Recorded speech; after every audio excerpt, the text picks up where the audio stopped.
పెట్టుకొని లోపల పెట్టుకునే ఉన్నాను. మరి ఎఫ్ఐఆర్ గురించే చెప్పాలంటే ఎప్పుడో వచ్చేదాన్ని బయటికి. నేను వదిలేస్తున్నాడు అన్న దగ్గర ఇంకొచ్చాను. ఇప్పుడు తన మిస్టేక్స్ అంటే ఎట్లాంటి మిస్టేక్స్ మీకు అంటే జనరల్గా ఇప్పుడు ఏ కపుల్ మధ్యలో అయినా సరే అండి, గొడవలైనా మిస్టేక్స్ అయినా ఏదున్నా సరే వదిలేయాలి లేకపోతే అన్నది ఎప్పుడూ లేదు, నాకైనా సరే తనకైనా సరే.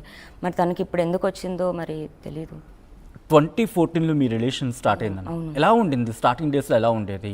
అండ్ తనలో చేంజ్ ఓవర్ మీకు ఎప్పుడు కనిపించింది? చేంజ్ ఓవర్ అన్నప్పుడు అంటే ఇప్పుడు అమ్మాయిల దగ్గర టాపిక్ వచ్చినప్పుడు మాత్రమే నాతో ఇబ్బందిగా ఉండేదండి. అంటే ఎట్లా?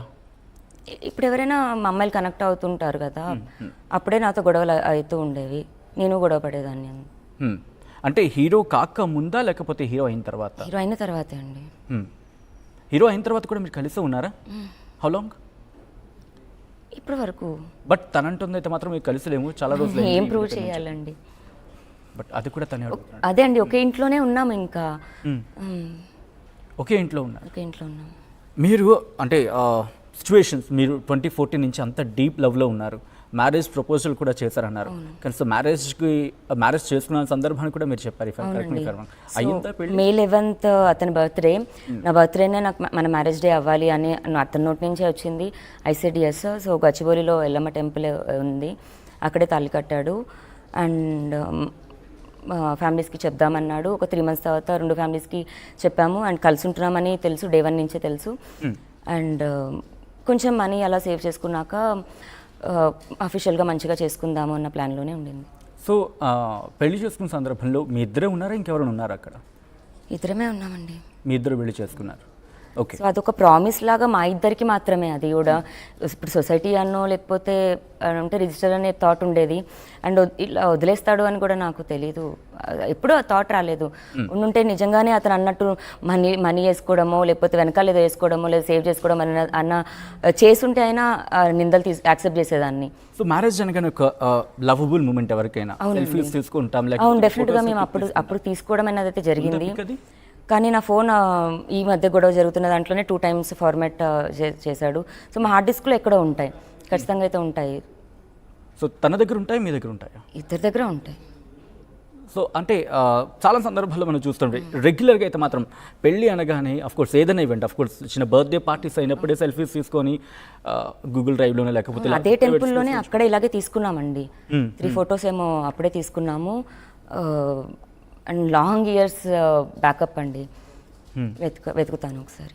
రైట్. అంటే మ్యారేజ్ అయిన తర్వాత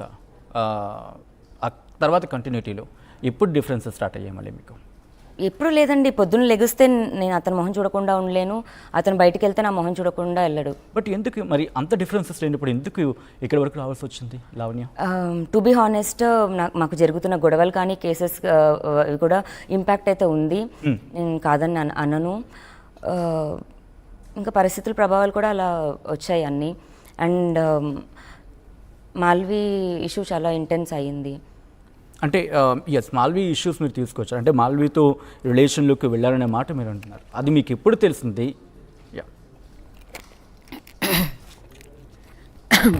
so last year August September టైంలో తెలిసిందండి. సో నేను అక్టోబర్లో ఆ అమ్మాయికి కాంటాక్ట్ అవ్వడం జరిగింది.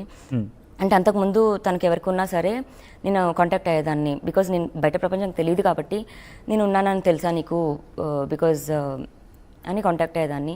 కొంతమంది అర్థం చేసుకొని కట్ ఆఫ్ అయ్యారు. బట్ మాల్వి కట్ ఆఫ్ అవ్వకుండా నాకు తిరిగి ఛాలెంజ్లు చేసి. అంటే మాల్వి కన్నా ముందు కూడా తనకున్నారా? ఉన్నారండి, ఒక 3. మాతో మాట్లాడారు మీరు ఎప్పుడైనా? సో అంత కంటిన్యూటీ అయినప్పుడు ఎప్పుడైనా సపోజ్ బీయింగ్ గర్ల్ ఫ్రెండ్ కావచ్చు లేకపోతే వైఫ్ కావచ్చు, ఎవరైనా రిలేషన్లో ఉన్నప్పుడు ఆ పర్సన్కి డైరెక్ట్ కాల్ చేయడం కన్నా ఎవరైతే మీరు నమ్ముకున్న పర్సన్కి కాల్ చేస్తారు, ఎప్పుడైనా రాస్తారంటూ ఈ డీటెయిల్స్ గురించి అయ్యేవండి. అంటే ఇప్పుడు వీళ్ళు ఎలా అయితే అబద్ధం చెప్పేవాళ్ళు అవే వచ్చేవి. జస్ట్ ఫ్రెండ్ అంతే, తనకి ఏదో ప్రాబ్లం ఉందంట లేకపోతే ఇదంట అని. సో ఇంకా అప్పుడు నాకు కోపం ఎవరి మీద వస్తుంది, వాళ్ళ మీద వస్తుంది కదా. సో తిట్టేసేదాన్ని. ఒకసారి ఫస్ట్ మంచిగానే మాట్లాడేదాన్ని, తర్వాత ఓకే మాట్లాడట్లేదు అని చెప్తారు, మళ్ళీ తర్వాత దొరుకుతారు, అప్పుడు తిట్టేదాన్ని. అలా ఇంకో కొన్ని రోజులకి తెగేది అలా. ఓకే. సో మాల్వి ఇష్యూలో ఏం జరిగింది? సో మాల్వి అంటే ఇప్పుడు నేను అమ్మాయికి కాల్ చేసినప్పుడు ఎవరైనా సరే మళ్ళీ వాళ్ళు రాజుకు చెప్పడం అన్నది జరుగుతుంది. అలా మిగతా వాళ్ళు ఏం చెప్పారో తెలియదు కానీ Malvi played different role.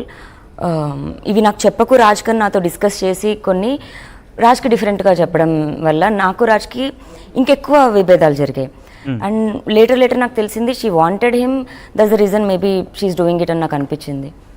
Okay, నేను మాల్వి దగ్గరికి మళ్ళీ వస్తాను. ద డే బిగినింగ్ మీ ఇద్దరు హైదరాబాద్లో ఉన్నప్పటి నుంచి ఆ డేస్ ఎలా ఉండేవి? If you go back collect చేసుకున్నప్పుడు how worried you are now? Good sir, అప్పటికి ఇప్పటికి ఎప్పటికీ మావి బాగానే ఉండేవి. అమ్మాయిల టాపిక్ వచ్చినప్పుడు మాత్రమే గొడవలు. బట్ ఎందుకంటే ఆ రోజు మీ రిలేషన్లో ఉన్నారు, మీరు అన్నట్టుగా పెళ్లి కూడా చేసుకున్నా ఉంటున్నారు, బట్ ఈరోజు మీతో పాటు లేడతాను. ఎస్, సో ఇప్పుడేమనిపిస్తుంది మీకు?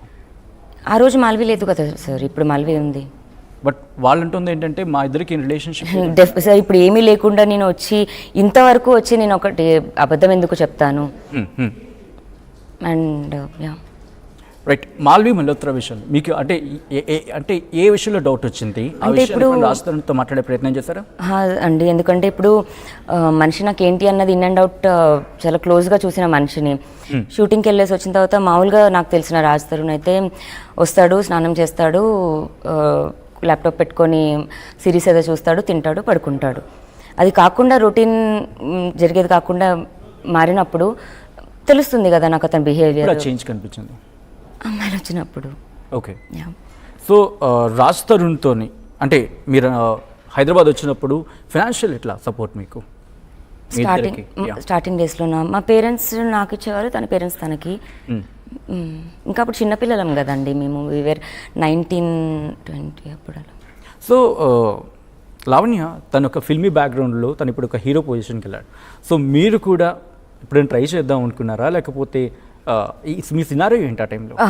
సో నేను నా ఏరోస్టెస్ ట్రైనింగ్ తర్వాత నేను సింగపూర్ వెళ్ళాను MBA చదువుకోవడానికి. అండ్ 1.5 year చదివిన తర్వాత వచ్చేసాను. అంటే that was a foolish thing again.